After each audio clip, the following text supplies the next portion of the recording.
जोङो बिटिआर सरकार हिसाबै माखासे थानसालि लुनायाव जों मदद खालामदों आरो लोगोसे दिनै 200निख्रुइ बांसिन देउरिफोरनो 10,000 गरि अनसुंथाइ जों होनो सानदों जाहाथे बिथांमोननि एसे माबा मोनसे मदद जायो आरो बेजों लोगोसे फैबाय थानाय समाव जेरैबायदि आसाम सरकारा फोसावदों बेबायदिनो जोंबो गोबां थानसालिफोर लुनाय हाबाफारिखौ मावलांबाय थागोन आरो आंनि खावलायनाया बेनो जे बाथौ धोरोमनि जोंहा मिरु जिल्ला आरो बियाबफोरनि दैदेनगिरि बिथांमोना जाहाथे फैबाय थानाय लाइमोनफोरखौ धोरोमनि फारसे सांग्रां खालामो आरो आध्यात्मिक सरसानि गेजेरजों आखल आखु दानायाव अराय सम सांग्रां खालामो आरो जौ जुवा बायदिसिना गाज्रि थासारिनिफ्राय जों लाइमोनफोरखौ धोरोम फोसावनायनि गेजेरजों सांग्रां खालामनो हायो बे बिथिङाव अराय सम बिथांमोना नोजोर होगोन आरो हाबा मावबाय थागोन आं बेखौ खावलायो।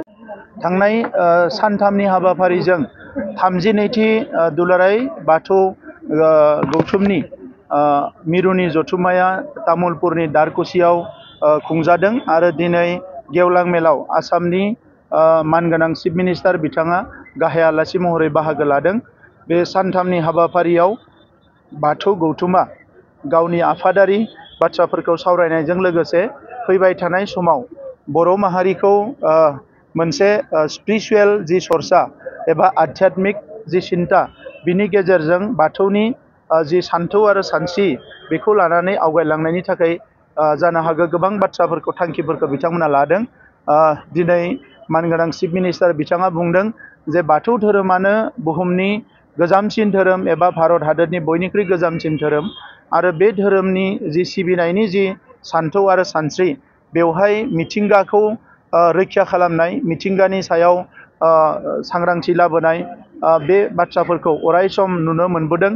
दा नंखायनो दिनैनि जि गोनोखोआरि सम दा बेवहाय जायफोर मिथिंगायारि थासारिफोरखौ गुबुन गुबुन बिथिंफोरखौ जेरैबायदि सावरायदों दा बेवहाय बाथौ धोरोमनि सिबिनायनि गेजेरजों रोजा रोजा बोसोर सिगांनिफ्रायनो बे बाथ्राफोरखौ सावरायबोदों होननानै बिथाङा रोखा रोखा बुंदों आरो दिनै जों जायफोर बाथौ सिबिग्रा जों बयबो गोग्गानाय मोनदों जे बिथाङा दिल्लीयाव जि गोदानै आसाम भवन जाबावगोन बेवहाय जि मोनसे गखाय न' सिबिनाय बिथांमोननि बेजों लोगोसे बाथौ थानसालिबो गंसे लुनायनि थाखाय बिथाङा दिनै बेवहाय फोसावदों आरो लोगोसे बिथांनि न'आवबो रेसिडेन्सआवबो चिफ मिनिस्टारनि थाबैनो बाथौ थानसालि गायसननायखौ बिथाङा फोसावदों।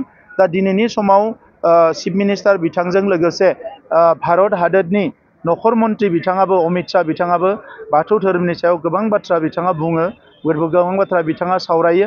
दिनैनि समाव सारा भारत नाङैनो सारा मुलुग नाङैनो गोबां हारि माहारि एबा सुबुंफ्रा जायफ्रानोखि बेफोर बिथिङाव स्टाडि खालामो बिथांमोना दिनै बाथौनि बागै मिथिगौ।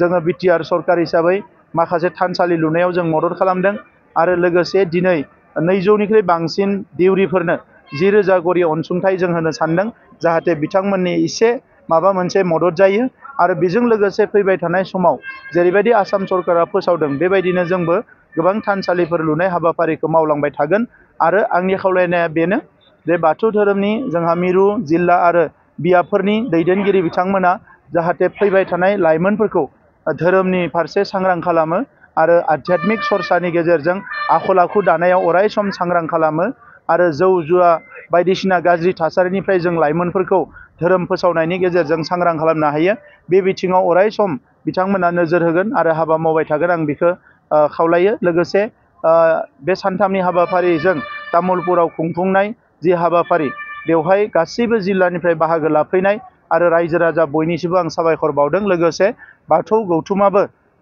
तामुलपुरनि रायजो राजाफोरखौ फिन खेबसेबाव बेबायदि मिरुआरि जथुम्मा खुंनो खाबु होनायनि थाखाय आङो गोसो गोरबोनिफ्राय साबायखर बावदों। Thank you.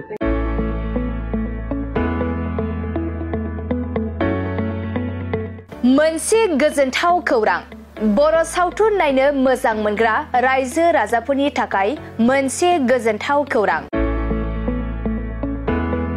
खम बेसेननि गेजेरजोंनो नोंथाङा नायनो हागोन बर'नि गासै गोजाम गोदान सावथुनफोरखौ। बर' सावथुन नायनो थाखाय ओंखारदों मोनसे आंगो स्ट्रिम एप। बे आंगो स्ट्रिम एपखौ नोंथाङा नोंथांनि मबाइलाव डाउनलड खालामनानै खम बेसेनावनो बर'नि गोजाम गोदान गासै सावथुनफोरखौनो नायनो हागोन। लोगोसे फैबाय थानाय समावबो बड' वेब सिरिज डकुमेन्ट्रिज बायदिफोरखौबो नोंथाङा बे आंगो स्ट्रिम एपनि गेजेरजोंनो नुनो मोनगोन। बेनि अनगायैबो बर' सावथुननि दिहुनगिरिफोराबो बे आंगो स्ट्रिम एपआव गाव गावनि सावथुनखौ आपल'ड होनो थाखाय खौरां लाहरनो हागोन। आरो जाय बिथांमोननि सावथुनफोरा इउटुबाव पाब्लिश जायाखै बिथांमोनाबो बे एपआव आपल'ड होनो थाखाय खौरां लाहरनो हागोन।